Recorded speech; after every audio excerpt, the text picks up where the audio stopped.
చెప్తుంది పని మళ్ళీ చెప్తుంది పని ఎంతమంది ఎన్నో విధాలుగా ఉండొచ్చు, కానీ రాజు అని ఎలీషాను ప్రవక్త ఆయన దేవునితో ముఖాముఖి మాట్లాడి నీకు రాజు ఎందుకు కనుక్కొని ఆయన నయం చేయగలుగుతాడు అని చెప్తాడు. కానీ రాజు ఆలోచించిన తర్వాత ఆయన దగ్గర వెళ్ళాలని ఆలోచన పడతాడు. కానీ ప్రవక్త ఎలీషా ఆయన దగ్గర వెళ్తాడు, కానీ ఆయన మాట మాత్రం చెప్తాడు.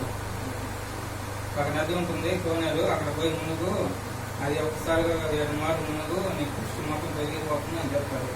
కానీ ఆయన ఖండిస్తారు కదా, రాజు కదా నాకు ఇంతకుముందు అన్నీ ఉన్నాయి, కానీ నా దగ్గర నేను ఆయన దగ్గర పోతే నాకు ఈ మాట ఒకటి చెప్పాడు కదా అని చెప్పి ఆయన రాజు గారు గర్వంతోనూ అక్కడ ఉంటాడు. కానీ ఆ పని మనం చెప్తుంది, ఎలీషా గారు నీకు ధనము సంతృప్తి ఏం అడగలేదు కదా, ఆయన ఎలీషా ఏం చెప్పారు, ఒక మాట మాత్రం చెప్పారు కదా, అది ఎంతో స్వల్పం కదా, అక్కడ మునిగితే నీకు స్వస్థత వస్తుందని చెప్పారు కదా, అదే ఒకసారి ఒక మాట చూడండి అని చెప్పినప్పుడు ఆయన తగ్గించుకొని ఆలోచించి అదేవిధంగా కోనేరు దగ్గర వెళ్ళి మునుగుతారు. 2 సార్లు 7 సార్లు మునిగి లేచినప్పుడు ఆ కుష్టి ఉంది కదా, కుష్టి మాత్రం దొరికిపోయి పుట్టిన పాప ఏ విధంగా ఉంది చర్మం, ఆ విధంగా మొత్తం తలనొకటి ఆయన దేశం మొత్తం పసిపిల్ల వాళ్ళ దేహంగా మార్చబడుతుంది.